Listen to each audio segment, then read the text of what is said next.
आज की रेसिपी में बताएंगे आपको वो तमाम राज जो हलवाई किसी को नहीं बताते। इंडिया की मशहूर गुजराती बर्फ़ी मोहन थाल किस तरह तैयार होती है, इसमें दाना और जाली किस तरह से बनती है, बग़ैर खोए के इसमें खोए का फ्लेवर कैसे आता है और किस तरह से ये कम चीज़ों से इतनी मज़ेदार बनती है, सब बताएंगे।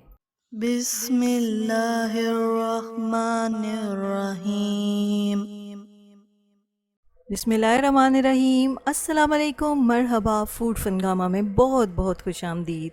फूड फनगामा है फ़न एंड टेस्ट का ख़जाना, जहाँ बनती है नई नई रेसिपीज़ आपके लिए रोज़ाना।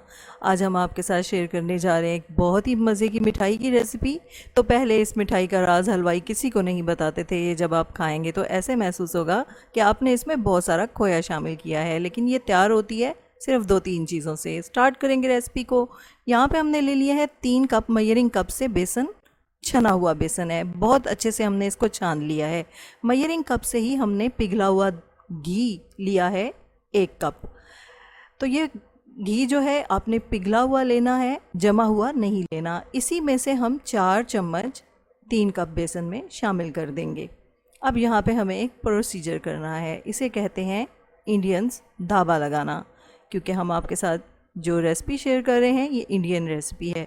तो इस प्रोसीजर को कहते हैं धाबा लगाना। इसमें सबसे पहले घी को बेसन के साथ अच्छे से मिक्स करके उसके क्रम्स बना लिए जाते हैं और फिर अच्छे से इसको दानेदार बनाने के लिए इसमें शामिल किया जाता है दूध। दूध भी उतना ही शामिल करना है जितना घी शामिल किया है, यानी 4 चम्मच। अब हमें इसको बहुत ही अच्छे से मिक्स करना है बेसन के साथ। इतना मिक्स करना है कि बेसन दानेदार सा हो जाए। तो अब क्या है कि जब आप इसको मिक्स करेंगे तो कुछ दाने तो बड़े होंगे और कुछ दाने बहुत छोटे होंगे, और कहीं कहीं पर बेसन जो है वो बिल्कुल दाना उसका नहीं बनेगा। तो इसको अच्छा दानेदार बनाने के लिए सबसे पहले तो हम इसकी मिक्सिंग करेंगे, और मिक्सिंग करने के बाद हम इसे ढाँक के 5 मिनट के लिए रख देंगे। और यहाँ पर हमने क्या करना है, इसका ये बर्तन तैयार कर लेना है इन 5 मिनटों में, जिसके अंदर हमें बाद में मिठाई को तैयार करना है। अब बेसन को दानेदार बनाने के लिए 5 मिनट के बाद हमने ये जो बेसन है इसको छान लेना है बहुत अच्छे से, ताकि इसका जो बड़ा दाना है वो भी छोटा हो जाए और सारा बेसन एक जैसा दानेदार हो जाए। तो यहाँ पे जब आप इसको छानेंगे तो आपको थोड़ा सा प्रॉब्लम होगा, क्योंकि कई दाने इतने मोटे होंगे कि वो छानी में से नहीं गुजरेंगे। तो आपको चम्मच की मदद से बहुत अच्छे से इसको छाननी से बाहर निकालना है बेसन को। और अगर आप बहुत ज़्यादा महसूस करें कि ये काम मुश्किल है तो आखिर में जो बड़े दाने रह जाएंगे इनको आप ग्राइंडर में पीस लें। तो बहुत ज़्यादा इसको नहीं पीसना, बस ग्राइंडर के 1-2 चक्कर जो है वो दे देंगे तो ये बिल्कुल दानेदार सा, बिल्कुल सूजी जैसा आपका बेसन तैयार हो जाएगा। तो ये दाने जो रह गए हैं इनको हमने ग्राइंडर में पीस लिया है, और ये देखें बिल्कुल सूजी जैसा बेसन तैयार हो गया है, दानेदार सा। अब ये बिल्कुल इवन है। अब जो घी बाकी बचा हुआ है उसको हमने पैन में शामिल करना है। यहाँ अगर आप लोहे का बर्तन इस्तेमाल करें तो ज़्यादा बेहतर है। तो अब आपने गौर से सुनना है कि आपको किस तरह से काम करना है। सबसे पहले आप घी गरम करेंगे। घी जैसे ही थोड़ा सा गरम होगा आप उसमें बेसन शामिल करेंगे। यहाँ पे आंच का ख्याल बहुत ज़्यादा रखना है। आंच को आपने मीडियम से कम ही रखना है, और तकरीबन 7 मिनट तक आपने बेसन को भून लेना है।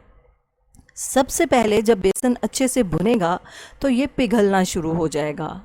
तो आप देखें कि ये बेसन आहिस्ता आहिस्ता पिघल रहा है।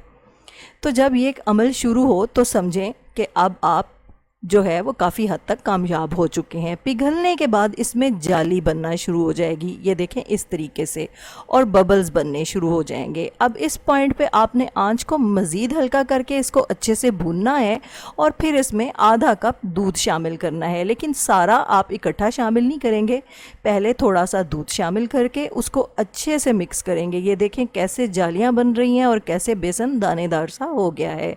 अब जो बाकी दूध है उसको भी इसमें शामिल कर देंगे। तो टोटल इसमें हमने आधा कप दूध ही शामिल किया है। तो अच्छे से इसको हम मिक्स करेंगे और थोड़ी देर के लिए इसको यहाँ पर हम तकरीबन 1-2 मिनट के लिए मज़ीद पका लेंगे, और फिर वापस उसी बाउल में शिफ्ट कर लेंगे। तो ज़्यादा बर्तनों को हम यहाँ पे ख़राब नहीं करेंगे।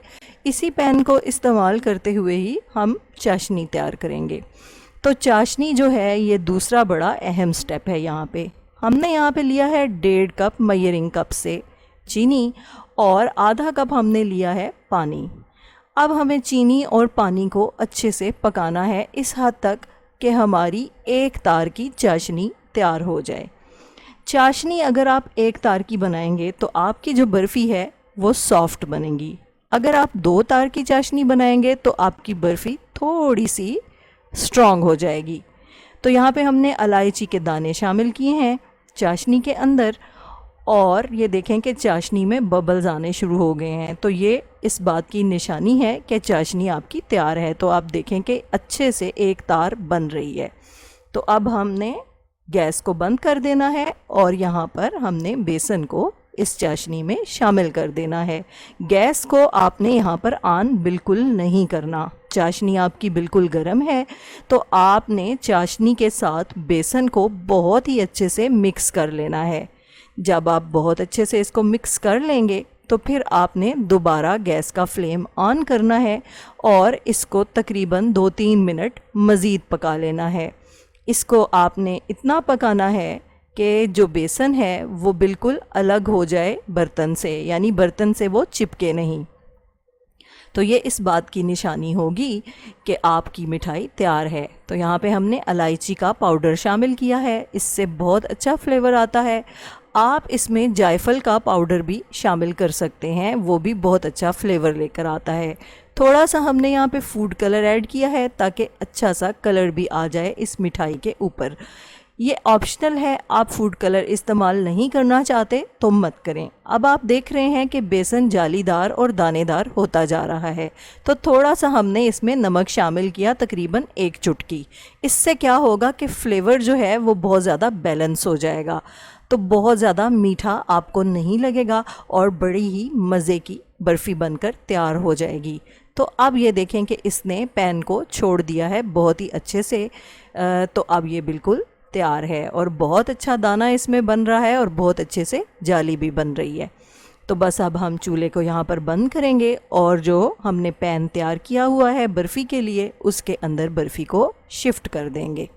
तो ये देखें कि इसकी ये इस तरीके से गोली बन रही है, तो इसका मतलब है कि ये मिठाई अब बनने के लिए बिल्कुल तैयार है। तो बस अब हमें इसको पैन में शामिल करके जमा लेना है। अब जमाने का जो प्रोसेस है वो भी बड़ा अहम है। तो 1-2 घंटे तो आप इसे फ्रिज में नहीं रखेंगे, आप 1-2 घंटे इसको बाहर ही रखेंगे। अगर मौसम ठंडा है तो आप बिल्कुल इसको फ्रिज में मत रखें, और अगर गर्मी है तो 1 घंटे या 2 घंटों के बाद आप इसे फ्रिज में रख दें।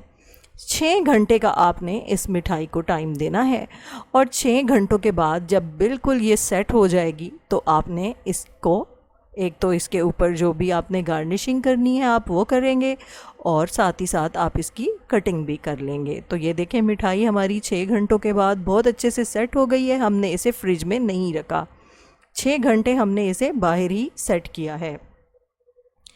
और अब हम इसकी कटिंग कर रहे हैं। तो कटिंग से भी आपको पता चल रहा है कि ये मिठाई कितनी सॉफ्ट बनकर तैयार हुई है। तो अभी हम आपको दिखाएंगे कि ये कितनी दानेदार और कितनी ज़्यादा जालीदार मिठाई बनकर तैयार हुई है। तो आप एक दफ़ा ये मिठाई ज़रूर बनाइए, और जब आप एक दफ़ा बनाएंगे तो फिर बार बार बनाने पे मजबूर हो जाएंगे। ये इतनी मज़े की बनकर तैयार होती है और इसके जायके की तो हम क्या ही बात करें। आपने देखा कि हमने इसमें खोया शामिल नहीं किया, लेकिन जब आप इसको खाएंगे तो आप सोहन हलवा, ढोढा, पतीसा सबको भूल जाएंगे।